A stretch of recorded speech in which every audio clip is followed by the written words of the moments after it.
Now we'll show how it's quite possible to write nice object-oriented code without needing classes. We have a requirement to produce boarding cards for our passengers in alphabetical order. However, we realize that the flight class is probably not a good home for details of printing boarding passes. We could go ahead and create a boarding card printer class, but that's probably overkill. Remember that functions are objects too, and are perfectly sufficient for many cases. Don't feel compelled to make classes and objects without good reason.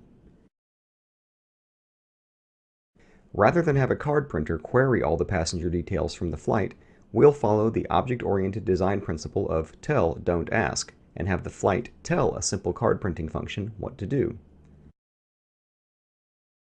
First, the card printer, which is just a module-level function. The new Python feature here is the use of line continuation / characters, which allows us to split a long statement over several lines. This is used, together with implicit string concatenation of adjacent strings, to produce one long string with no line breaks.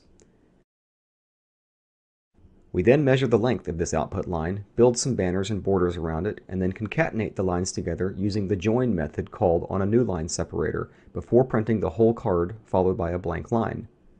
Note that the card printer doesn't know anything about flights or aircraft. It's very loosely coupled.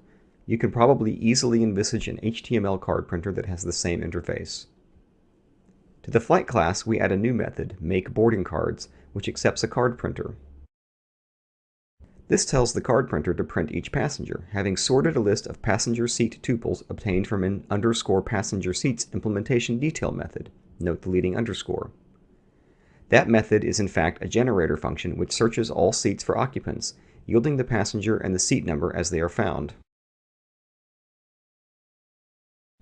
Now, if we run this on the REPL, we can see that the new boarding card printing system works.